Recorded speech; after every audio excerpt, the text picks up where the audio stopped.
அவனுக்கு பிடித்தமான இறையிடத்தில் வைத்து பார்க்கும் தொடர்பான சில செய்திகளை பேசுவதற்கும் கேட்பதற்குமான மீண்டும் ஒரு நல்ல வாய்ப்பை தந்திருக்கிறார்.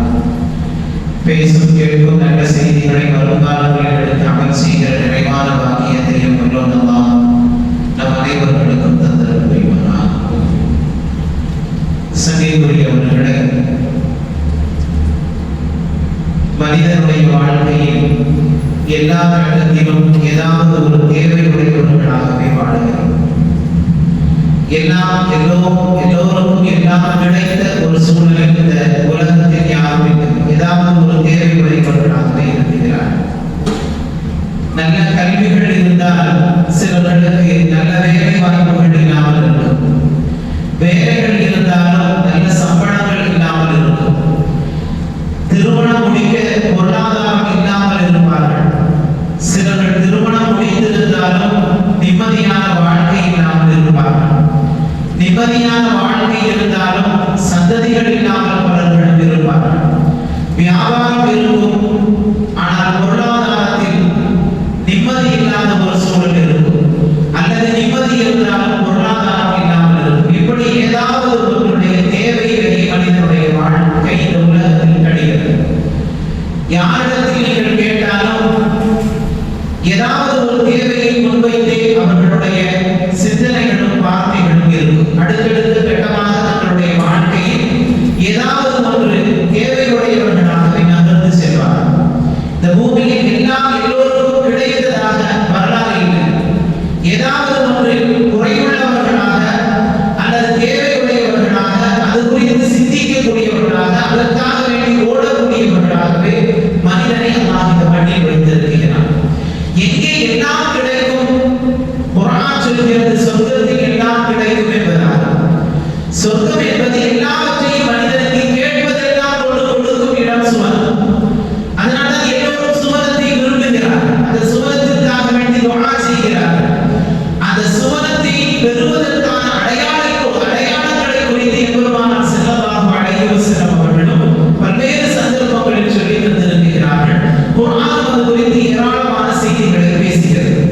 அல்லாஹ் ரப்பல் ஆலமீன் சூரத்துல் கஹ்ஃபில் சொல்லுவான், இன்னல்லதீன ஆமனு வ அமிலுஸ் ஸாலிஹாத்தி கானத் லஹும் ஜன்னாத்துல் ஃபிர்தௌஸி நுஸுலா. நிச்சயமாக யார் நம்பிக்கை கொண்டு ஈமான் கொண்டு நற்செயல்கள் செய்கிறார்களோ சுவனத்தை பெறுவதற்கான முதல் அம்சமாக குர்ஆன் முன்வைக்கிறது அவர்கள் ஈமான் உடையவர்களாக இருக்க வேண்டும். இரண்டாவதாக நற்செயல்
எண்ணிக்கொண்டு ஜுதான் மரணிக்க வேண்டும் என்கிற நோக்கத்தோடு பயணப்படுகிறார்.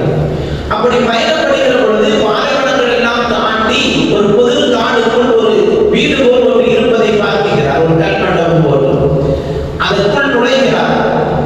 இடிந்து கிடக்கிற சாமான்களும் பொருள்களுமாக கிடக்கிறது. அங்கே 2 பெட்டிகள் இருக்கிறது. அதில் நல்ல வைர முத்துக்கள் இருக்கிறது.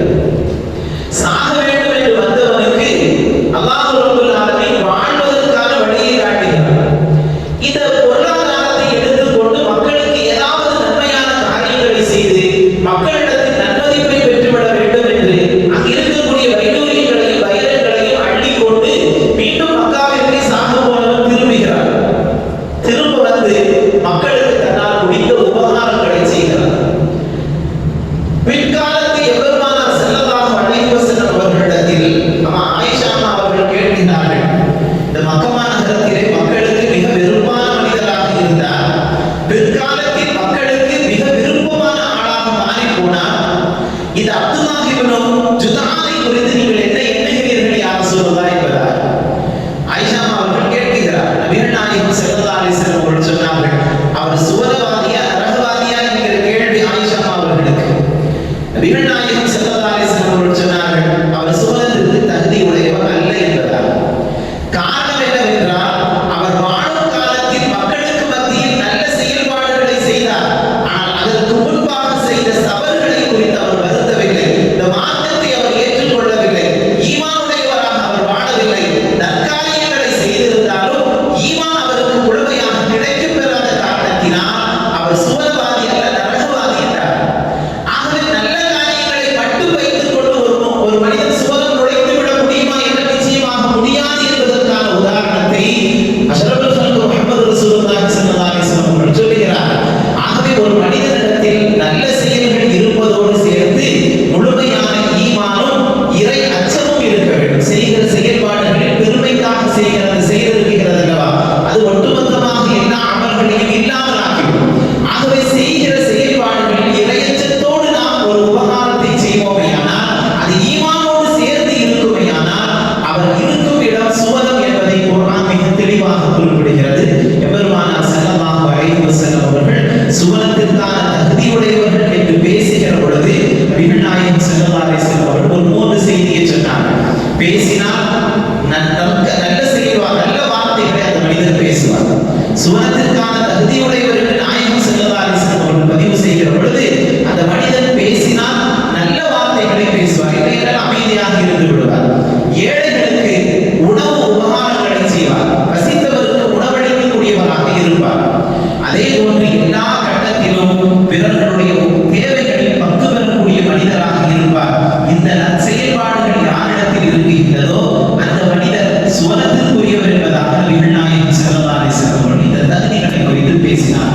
அல்லாஹ் ரப்பல் ஆலமீன் நம்மையும் சுவனத்திற்கு தகுதியுடைய செயல்பாட்டை நம்முடைய வாழ்க்கையில் வெளிப்படுத்தும் தௌஃபீகை தருவாராக. பல்வேறு தவறுகளை அறிக்கை செய்யக்கூடியவர்கள் நாம், ஆனால் சுவனம் வேண்டும் என்று ஆசைக்கக்கூடியவர்களும் நாம். அதே வேளையில் நாம் அல்லாஹ்விடத்திலே பாவ மன்னிப்பு தேடக்கூடியவர்களாக, நாம் அந்த செய்கிற தவறுகளிலிருந்து மீளக்கூடியவர்களாக இருப்போமையானால் நிச்சயமாக அல்லாஹ் நமக்கு அந்த சுவனத்தை தருவான் என்பதில் ஐயமில்லை. அல்லாஹ் உயர்ந்த சொர்க்கத்திற்கு தகுதியுடையவர்களாக நம்மையும் நம்முடைய குடும்பத்தார்களையும் சந்ததிகளையும் ஊர்வாசிகளையும் ஆகியவர் புரிவானாக. எல்லா நிலைகளிலும் நற்குணங்களை வெளிப்படுத்தும் நல்ல உம்மத்தாக அல்லாஹ் நம்மை ஆகியவர் புரிவானாக. ஆமீன் ஆமீன். வாஹிரு தஅவானா அல்ஹம்துலில்லாஹ். ஸல்லல்லாஹு அலைஹி வஸல்லம். அல்லாஹும்ம ஸல்லி வ ஸல்லிம் வ பாரிக் அலைஹி. கண்ணியத்திற்கும் மிகுந்த மரியாதைக்கும் உரித்தான அல்லாஹ்வின் நல்லடியார்களே, அல்லாஹ்வினுடைய கிருபையினால் மார்க்கம் தொடர்பான சில செய்திகளை பேசுவதற்கும் கேட்பதற்குமான ஒரு நல்ல வாய்ப்பினை அல்லாஹ் இந்த நன்னாளில் ஏற்படுத்தி தந்திருக்கிறார். பேசும் கேட்கும் நல்ல விஷயங்களை வருங்காலங்களில் எடுத்து அமல் செய்கிற நிறைவான பாக்கியத்தை எல்லோருக்கும் நசீபாக்கிய புரிவானாக. சங்கைக்குரியவர்களே, உமர் இப்னு கத்தாப் ரலியல்லாஹு தஆலா அவருடைய ஆட்சி காலத்தில் 2 வாலிபர்கள் உமர் ரலியல்லாஹு தஆலா அவரிடத்தில் வருகிறார். வந்தவர்கள் ஒரு சஹாபியை காட்டி, இவர் எங்களுடைய தந்தையை கொலை செய்து விட்டார், பகரத்திற்கு கொலை செய்ய வேண்டும் என்கிற அந்த தீர்ப்பை எதிர்பார்த்து ஒருவர் மீது குற்றம் சாட்டுகிறார். உமர் ரலியல்லாஹு தஆலா அவர்கள் தீர்ப்பு செய்ய வேண்டும். யார் மீது குற்றம் சுமத்தப்பட்டதோ அந்த நபரை உமர் ரலியல்லாஹு தஆலா அவர்கள் அழைத்து விசாரிக்கிறார். அந்த தருணத்தில் அந்த மனிதர் சொன்னார், என்னுடைய தோட்டத்தில் நான் ஒரு எஜமானிடத்தில் பணியாளியாக பணிபுரிகிறேன். நான் பணி செய்யும் அந்த தோட்டத்தில் இந்த நபருடைய ஒட்டகம் வந்து அந்த விளைச்சல்களை எல்லாம் நாசப்படுத்தியது. இதை பார்த்த நான் ஒரு கல்லெறிந்து ஒட்டகத்தை விரட்டுவதற்காக வேண்டி எரிந்தேன். அது அவர்களுடைய தந்தையின் மீது பட்டு அவர்கள் மரணமாகிவிட்டார்கள் என்பதால் இதற்கு என்ன தீர்ப்பு? இவர்கள் இந்த குடும்பத்தார்கள் என்ன நாடுகிறார்களோ அதுதான் தீர்ப்பாக முடியும். இவர்கள் கொலை செய்வதற்கு பகரம் கொலையை முன்வைத்து நிற்கிறார். அப்படியானால் இந்த நபர் கொலை செய்யப்பட வேண்டும். அந்த மனிதர் சொல்லுகிறார், எனக்கு ஒரு 3 நாட்கள் அவகாசம் கொடுங்கள். எனக்கென்று ஒரு குடும்பம் இருக்குகிறது தொலை தூரத்தில். நான் வேலைக்காக வேண்டி இங்கு வருகை தந்திருக்கிறேன். எனக்கு சிறிய சகோதர சகோதரிகள் இருக்கிறார்கள், மனைவி இருக்கிறார்கள், மக்கள் இருக்கிறார்கள். அவர்களுக்கான சில வேலைகளை நான் செய்துவிட்டு நான் திரும்ப வந்து விடுகிறேன். எனக்கு சிறிது அவகாசம் தாருங்கள் என்பதால் கொலை குற்றம் சுமத்தப்பட்டிருக்கிறது. அவருக்கு கொலை செய்யப்பட வேண்டும் என்கிற தீர்ப்பும் இங்கே முடிவாக இருக்கிறது. அவரோ அவகாசம் கேட்கிறார். என்ன செய்வது என்று எல்லோரும் கொஞ்ச நேரம் அமைதியாக இருக்கிறார். அப்பொழுது அந்த சபையில் இருந்த அபூ தர் கிஃபாரி ரலியல்லாஹு தஆலா அவர்கள் சென்று வரட்டும், நான் பொறுப்பேற்றுக் கொள்கிறேன் என்கிறார். உமர் ரலியல்லாஹு தஆலா அவர்கள் அபூ தர் கிஃபாரி ரலியல்லாஹு தஆலா அவரிடத்தில் கேட்டார்கள், எதற்காக வேண்டி நீங்கள் பொறுப்பெடுக்கிறீர்கள் தெரியுமா? கொலை செய்யப்படுவது தீர்ப்பாக இருக்கிறது. அவர் வரவில்லை என்றால் நீங்கள் கொலை செய்யப்படுவீர்கள். கொடுக்கும் அவகாசத்தில் அவர் திருப்பி வரவில்லை என்றால் அவருக்கு செய்யப்பட்ட முடிவு உங்கள் மீது சுமத்தப்படும். இது ஒட்டகத்தை பகரத்திற்கு கொடுப்பதோ அல்லது பணத்தை கொடுத்து தீர்ப்பு செய்வதோ அல்ல. இங்கே கொலைக்கு கொலை பகரம் என்பதாக முடிவு செய்யப்பட்டிருக்கிறது. அபூ தர் கிஃபாரி ரலியல்லாஹு தஆலா அவர்களை கொஞ்சம் யோசித்து முடிவு செய்யுங்கள் என்றார். இல்லை, அவர்களை அனுப்புங்கள், நான் அதற்கான பொறுப்பு என்றார். அப்பொழுது உமர் ரலியல்லாஹு தஆலா அவர்கள் அந்த நபரிடத்திலே அரபியிடத்திலே சொன்னார்கள், உங்களுக்கு ஒரு நாள் அல்ல 3 நாட்கள் நாங்கள் அவகாசம் தருகிறோம். 3வது நாள் பொழுது சாயும் மக்ரிபுக்கு முன்பாக நீங்கள் இங்கு நிற்க வேண்டும் என்பதால் அவரும் புறப்பட்டு செல்கிறார்கள். 3வது நாள் மக்ரிப் நேரம் நெருங்குகிறது. எல்லோரும் அந்த மனிதரை எதிர்பார்த்து மஸ்ஜிதின் வெளியிலே நிற்கிறார். அவர் வரவில்லை என்றால் அவருடைய இடத்தில் அபூ தர் கிஃபாரி ரலியல்லாஹு தஆலா அவர்கள் கொலை செய்யப்பட வேண்டும். ரசூலுல்லாஹி ஸல்லல்லாஹு அலைஹி வஸல்லம் அவர்களால் அந்த காலத்தினுடைய ஈசா அலைஹிஸ்ஸலாம் என்பதாக வர்ணிக்கப்பட்டவர்கள், ஈசா நபிக்கு ஒப்பான மனிதர் என்று வர்ணிக்கப்பட்டவர்கள் அபூ தர் கிஃபாரி ரலியல்லாஹு தஆலா அவர்கள். இன்னும் பல்வேறு விதமான சிறப்பம்சங்களை பெற்றவர்கள். கிஃபாரி என்று சொல்லப்படக்கூடிய கோத்திரத்தில் இருக்கக்கூடிய மிகப்பெரிய சஹாபியும் கூட. இவர்கள் இங்கே கொலை செய்யப்பட வேண்டும். ஆகவே கொலை யார் மீது தீர்ப்பு செய்யப்பட்டதோ அவரை எதிர்பார்த்து எல்லோரும் இருக்கிறார்கள். பொழுது சாயும் நேரம் நெருங்குகிறது. தொலை தூரத்தில் இருந்து ஒரு மனிதர் வாகனத்தில் வருகிறார். மேல் முழுவதும் புழுதியாக வந்து இறங்குகிறார். யார் மீது தீர்ப்பு செய்யப்பட்டதோ அந்த மனிதர் வந்து விட்டார். உமர் ரலியல்லாஹு தஆலா அவர்கள் அந்த மனிதரிடத்தில் கேட்டார்கள், தப்பித்துக் கொள்வதற்கான எல்லா வாய்ப்பும் உங்களுக்கு இருந்தது, ஆனாலும் நீங்கள் திரும்பி வந்ததற்கான காரணம் என்ன என்றார். அந்த சஹாபி சொன்னார்கள், உயிரிலும் மேலான கண்மணி நாயகம் ஸல்லல்லாஹு அலைஹி வஸல்லம் அவர்கள் உயர்ந்த நற்பண்புகளை இந்த சமுதாயத்திற்கு போதித்தவர்கள். அவர்களை பின்தொடர்கிற நான் ஒரு தவறை செய்து விட்டேன் என்றால் வாக்குறுதியை சரியாக நிறைவேற்ற முடியாத மனிதர்கள் இந்த காலத்தில் ஆகிவிட்டார்கள் என்கின்ற பழிச்சொல்லுக்கு நான் ஆளாகி விடுவேன். நாயகம் ஸல்லல்லாஹு அலைஹி வஸல்லம் அவர்கள் இருக்கும் காலம் வரையிலும் வாக்குறுதிகள் பாதுகாக்கப்பட்டது. அவர்களுடைய மறைவுக்கு பின்பாக வாக்குறுதிகள் தூக்கி வீசப்பட்ட என்பதற்காக வேண்டி திரும்பி வந்தேன் என்றார். உமர் ரலியல்லாஹு தஆலா அவர்கள் அடுத்த கேள்வி அபூ தர்ருல் கிஃபாரி ரலியல்லாஹு தஆலா அவர்கள் முன்பாக வைக்கிறார். நீங்கள் என்ன தைரியத்தில் பொறுப்பேற்றுக் கொண்டீர்கள் என்பதா? அவர் வரவில்லை என்றால் உங்களுடைய உயிர் போய்விடும் என்று உங்களுக்கு நன்கு தெரியும். தீர்ப்பு உங்கள் மீது திரும்பும் என்பது உங்களுக்கு தெரியும். அப்படி இருக்க நீங்கள் எப்படி பொறுப்பேற்றுக் கொண்டீர்கள் என்பதா? அபூ தர்ருல் கிஃபாரி ரலியல்லாஹு தஆலா அவர்கள் சொன்னார்கள், நன்மைக்கு உறுதுணையாக இருப்பதற்கு ஆள் இல்லை என்கிற சூழல் உருவாகிவிடக் கூடாது என்ற காரணத்திற்காக வேண்டி ஒருவருக்கு உதவி செய்வதற்காகவும் ஒருவருடைய கஷ்டமான நிலையில் பங்கு பெறுவதற்கும் ஆள் இல்லை என்கிற சூழல் உருவாகிவிடக் கூடாது என்பதற்காக வேண்டி நான் பொறுப்பேற்றுக் கொண்டேன் என்பதாக அபூ தர்ருல் கிஃபாரி ரலியல்லாஹு தஆலா அவர்கள் சொன்னார். இந்த வார்த்தைகளை செவிமடுத்த உமர் ரலியல்லாஹு தஆலா அவர்களும், எங்களுடைய தந்தை கொலை செய்யப்பட்டு விட்டால் பகரத்திற்கு கொலை செய்யப்பட வேண்டும் என்பதாக சொல்லிக் கொண்டு வந்த இரண்டு வாலிபர்களும் தேம்பி தேம்பி அழுது கொண்டு இருக்கிறார்கள். இவர்களுடைய இரு நபர்களுடைய முடிவுகளையும் வார்த்தைகளையும் பார்த்துவிட்டனர். அப்பொழுது அந்த இரண்டு வாலிபர்களும் சொன்னார்கள், நாங்கள் மன்னிக்கவில்லை என்று சொன்னால், கொலைக்கு கொலை பகரம் என்கின்ற தீர்ப்புக்கு முன்னால் நாங்கள் வந்துவிட்டோம் என்றால் மன்னிப்பு இந்த மண்ணில் இருந்து தூக்கி வீசப்பட்டு விடும் என்பதை நாங்கள் அஞ்சுகிறோம். ஆதலால் நாங்கள் இருவரும் அந்த மனிதரை மன்னித்து விடுகிறோம் என்றார். சங்கைக்குரியவர்களே, மன்னிப்பு என்கிற மிகப்பெரிய செயல்பாடு நல்லுள்ளம் என்பது சமகாலத்தில் இல்லாமல் போய்விட்டது. நம் எல்லோருக்கும் குடும்பங்கள் இருக்கிறது. ஆனால் அத்துணை குடும்பங்களிடத்திலும் பல்வேறு பகமை இருக்கிறது. யாரும் யாரையும் மன்னிக்க தயாராக இல்லை. யாரும் யாரோடும் ஒத்துப் போவதற்கு தயாராக இல்லை. ஏதாவது ஒன்றை தூக்கி பிடித்துக் கொண்டு மன்னிக்கும் மனமில்லாமலேயே வாடுகிறது. ஆனால் அஷ்ரஃபுல் ஹல்க் முஹம்மது ரசூலுல்லாஹி ஸல்லல்லாஹு அலைஹி வஸல்லம் அவர்கள் இந்த மனித குலத்திற்கு அப்படி ஒரு பண்பை போதிக்கவில்லை. எல்லா கட்டத்திலும் மன்னித்து பழகுங்கள், பிறர்களை மன்னித்து வாழ்வது என்பது உயர்ந்த நற்குணம் என்பதாக போதித்தார். இவற்றை நாம் கவனிக்க வேண்டும்.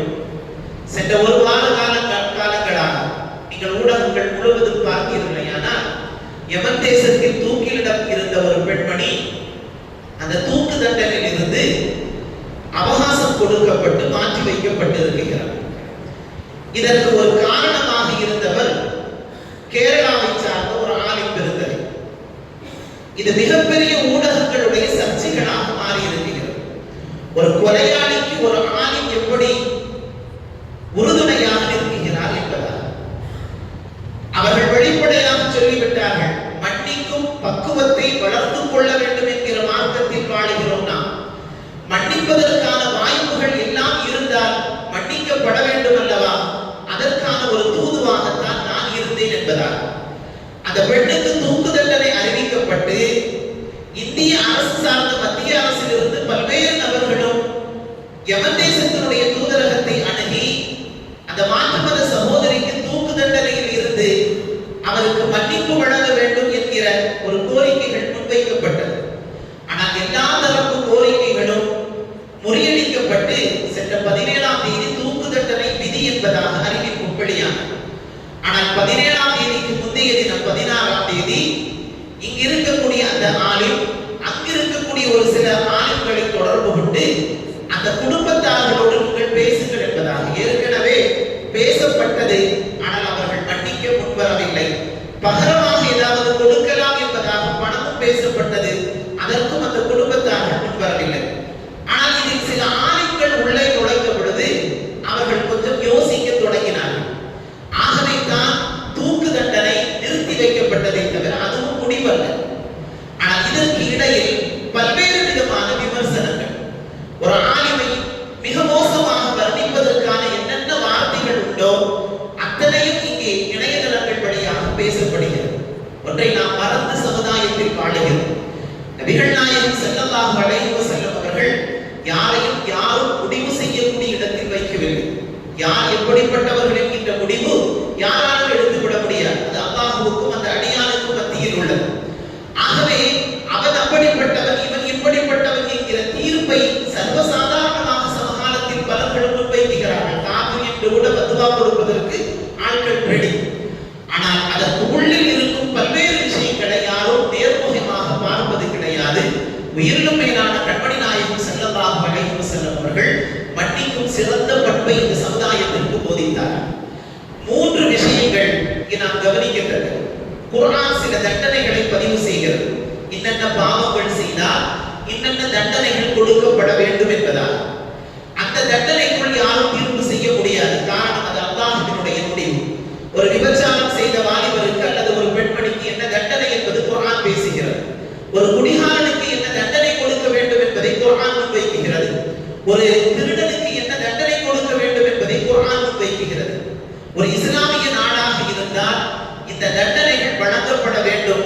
அந்த தீர்ப்புக்குள்ளால் யாரும் போக முடியாது. காரணம் அது அல்லாஹ் செய்த முடிவு. இன்னொன்று இருக்கிறது, கொலைக்கு கொலை பகரம் அல்லது மன்னிக்கும் தன்மை. அது அல்லவென்றால் அதற்கு பகரமாக பொருளாதாரத்தை, இவ்வளவு பணம் நீங்கள் தந்தால் நாங்கள் விட்டு விடுகிறோம் என்கிற ஒரு நடைமுறை. இது மார்க்கம் முன்வைக்கிற ஒரு நடைமுறை. ஆகவே இதில் மன்னிக்கும் தன்மையும் அல்லது ஏதாவது ஒன்றை வாங்கிக் கொண்டு அவர்களை விட்டு விடுவதும் என்பது அந்த குடும்பத்தார்கள் முடிவு செய்ய வேண்டும். இது மார்க்கம் முன்வைக்கிறது. இது அல்லாமல் ஒரு தண்டனை அது சமகாலத்தினுடைய சூழல்களை அனுசரித்து, நாட்டினுடைய சட்டதிட்டங்களை அனுசரித்து அந்த நேரத்திற்கு எது வழங்கப்பட வேண்டுமோ அதை நீதிபதிகளாக இருப்பவர்கள் வழங்குவார்கள். இப்படி 3 வகையான தண்டனைகளை மார்க்கம் முன்வைக்கிறது. ஆகவே இங்கே மன்னிக்கிற வாய்ப்புகள் இருக்குமானால் அது யாராக இருந்தாலும் மன்னிக்கும் பக்குவமுடையவர்களாக இருக்க வேண்டும் என்பதை மார்க்கம் முன்வைக்கிறது அல்லவா? அந்த ஒன்றை மட்டும்தான் அந்த ஆளும் எடுத்து முன்வைத்தார்கள். ஏதோ அந்த பெண்ணினுடைய நல்ல நேரம் அது கொஞ்சம் அவகாசத்திற்கு ஒதுக்கி வந்து நிற்கிறது. அல்லாஹ் நாடினால் அவர்கள் அதிலிருந்து விடுதலையாகலாம். அது அல்லாஹ் செய்யக்கூடிய முடிவு. ஆனாலும் பிறமத சமுதாயத்தவர்களோடு நாம் வாழுகிற நல்ல குணங்களை முன்வைத்து வாழுகிற பொழுது அது பிறர்களுக்கு மத்தியில் இந்த இஸ்லாத்தினுடைய உயர்ந்த பண்புகளை முன்வைக்கும் என்கிற நிதர்சனமான உண்மையை கூட ஊடகங்கள் இப்பொழுது முன்வைத்திருக்கின்றது. இஸ்லாமியராக இருந்தாலும் ஒரு மாற்று மத சகோதரிக்காக வேண்டி இவ்வளவு தூரம் அவர்கள் முன்வந்திருக்கிறார்களே என்று பலர்களும் பாராட்டவும் செய்கிறார்கள், பலர்களும் தூற்றவும் செய்கிறார்கள். தூற்றுபவர்கள் அனைவர்கள் இஸ்லாமியர்கள். ஒரு இஸ்லாமிய ஆலிமையை தூற்றுகிற ஒரு அவதூறுகளை பேசுகிற ஒரு சூழல். அல்லாஹ் பாதுகாக்க வேண்டும். அந்த பெரிய மனிதர் செய்கிற ஒரு ஸ்தாபனத்தின் வழியாக 2000 ஹாஃபிதுகளை உருவாக்கி இருக்கிறார். 14000 ஆலிம்களை உருவாக்கி இருக்கிறார். ஏராளமான அனாதைகளுக்கு வாழ்வு கொடுத்து வருகிறார். அவர் தொடர்பான செய்திகளை பதிவு செய்கிற பொழுது பல்வேறு உலமாக்களுக்கு செய்திகளை முன்வைக்கிறார். ஏறத்தாழ ஏராளமான நபர்களுக்கு மிகப்பெரிய உபகாரங்களை செய்கிற மனிதராகவும், ஒரு 35,000த்திற்கு மேற்பட்ட கல்வி ஸ்தாபனங்களை நடத்துவதற்கு பெரிய ஒரு உபகாரியாக இருக்கக்கூடியவராகவும், பல நாடுகளில் அவருக்கு ஒரு நல்ல பெயர்கள் இருப்பதின் காரணத்தினால் அவர் சொன்ன அந்த வார்த்தைக்கு கட்டுப்பட்டு அது ஒத்தி வைத்திருக்கிறார்களே தவிர அது தீர்ப்பல்ல. ஆனால் மார்க்கத்தில் அதற்கு அனுமதி இருக்கின்றதா என்றால் அனுமதி இருக்கின்றது. மன்னித்து விடலாம், ஏதாவது பொருளாதாரத்தை வாங்கி விட்டு விடலாம், அல்லது அவர்கள் என்ன தீர்ப்பு இனி செய்ய வேண்டும் அது அவர்கள் முடிவு செய்து கொள்வார்கள். மார்க்கத்தின் அடிப்படையில் ஒரு விஷயத்தை முன்வைத்து இருக்கிறார்கள். நாம் இங்கே சொல்ல வந்தது மன்னிக்கும் உயர்ந்த குணம் என்பது அஷ்ரஃபுல் ஹல்க் முஹம்மது ரசூலுல்லாஹி ஸல்லல்லாஹு அலைஹி வஸல்லம் அவர்கள் போதிக்கிற ஒரு உயர்ந்த நடைமுறை. அது நம் எல்லோருடைய வாழ்க்கையிலும் வர வேண்டும். அந்த பிரதிபலிப்பை தான் மார்க்கம் நமக்கு முன்வைக்கிறது. எல்லோரோடும் சமகாலத்தில் ஒரு அன்போடு பரஸ்பரத்தோடு வாழுகிற உயர்ந்த வாழ்க்கை என்பது சமகாலத்தில் மிக முக்கியமான ஒன்று கூட. மிக முக்கியமாக உறவுகளோடு இணைந்து வாழ்வது என்பது மார்க்கம் எல்லா கட்டத்திலும் மிக அழுத்தமாக சொல்கிறது. அஷ்ரஃபுல் ஹல்க் முஹம்மது ரசூலுல்லாஹி ஸல்லல்லாஹு அலைஹி வஸல்லம் அவர்கள் சொல்லுவார்கள், உன்னுடைய குடும்பத்தார் உன்னை வெட்டி வாழ்ந்தாலும் நீ ஒட்டி வாழு என்பதாக. ஆகவே அந்த உயர்ந்த பண்புகள் நம்மிடத்திலே வர வேண்டும் என்பதை நாம் ஒவ்வொருவரும் சிந்தனைகளை வளர்ந்து கொள்ள வேண்டும். அல்லாஹ் ரப்பல் ஆலமீன் இந்த சமுதாயத்திற்கு எல்லா விதமான நற்பண்புகளையும் அல்லாஹ் வழங்கி அருள் புரிவானாக. நமக்கான வாழ்க்கை அல்லாஹ் சீர்திருத்தம் செய்து வாழ்கிற நன்மக்களாக ஆக்கி அருள் புரிவானாக. நாளை மறுமையில் உயர்ந்த இடத்தை அல்லாஹ் நமக்கு நம்முடைய குடும்பத்தார்களுக்கு நசீபாக்கி அருள் புரிவானாக. ஆமீன் ஆமீன். அல்லாஹ் தஆலா சுப்ஹானல்லாஹி சுப்ஹானல்லாஹி வபிஹம்திஹி. ஆமீன். சுப்ஹானல்லாஹ்.